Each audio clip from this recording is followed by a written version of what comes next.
যাচ্ছি আফরান নিশোর আসন্ন রোজার ঈদের সিনেমা দাগিয়ের টিজার রিভিউ। কেমন হলো টিজারটি, আসুন জানা যাক আমাদের এই রিভিউতে।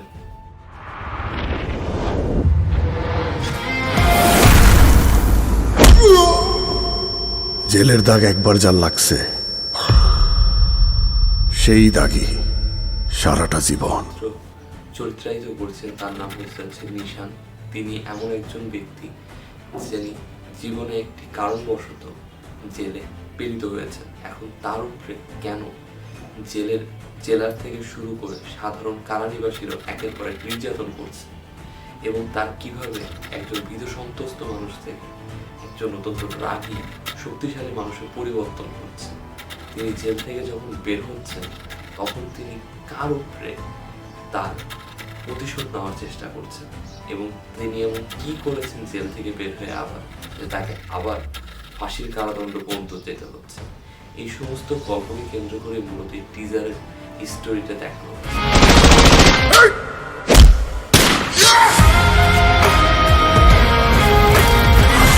পজিটিভ দিক রয়েছে এই টিজারটিতে। মূলত যে জিনিসটাকে হাইলাইট করা হয়েছে সেটি হচ্ছে নিশান অর্থাৎ আফরান নিশোর চরিত্রটি। তার জীবনের যে অংশটুকু আমরা পুরো সিনেমা জুড়ে দেখতে যাচ্ছি তার কিছু ঝলক দেখানো হয়েছে এবং সেই ঝলকগুলি যথেষ্ট এই সিনেমাকে দেখার প্রতি আপনার মধ্যে উৎসুকতা তৈরি করবে। আব্বা আমাকে সবসময় বলতো, নিশান, জীবনের একটা লক্ষ্য খুঁজে বের কর। নিশোকে আপনি অনেকগুলো চরিত্রায়িত রূপে দেখতে পারবেন। তার অনেকগুলো লুক রাখা হয়েছে সিনেমায় এবং সেই লুক অনুযায়ী তার পারফরমেন্সের অনেকগুলো অংশ দেখা হয়েছে। তিনি কোথাও অত্যন্ত ভীতু, কোথাও অত্যন্ত শক্তিশালী, কোথাও অত্যন্ত রাগী। তার চরিত্র বিভিন্নভাবে দেখানো হয়েছে। তার চরিত্রের লুক থেকে শুরু করে প্রেজেন্টেশন থেকে শুরু করে অত্যন্ত মাসি স্টাইলিশ ওয়েতে তাকে দেখানো হয়েছে, যেটা অনেক দিন যাবত তাকে দেখা যায়নি।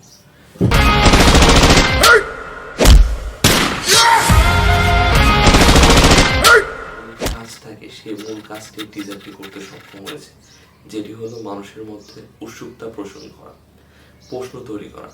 এই টিজারটি যেই দেখবে 1 মিনিট 10 সেকেন্ডের টিজারটি দেখে কেউ এই সিনেমার মূল যে গাথা হতে যাচ্ছে, কিভাবে গল্পটি চলতে যাচ্ছে তার কোনো ধারণা পেতে পারবে না। কিন্তু এই টিজারটি দেখে তার মনে অনেকগুলো প্রশ্ন রেখে যাবে, যা আপনি যখন এই টিজারটি দেখবেন, এই টিজারটি দেখার পর এই মুভির ট্রেলার এবং এই মুভিটা দেখার প্রতি আপনার মনের মধ্যে উৎসুকতা এবং সিনেমা দেখার প্রতি আগ্রহটা অত্যন্ত উঁচু পর্যায়ে নিয়ে যাবে।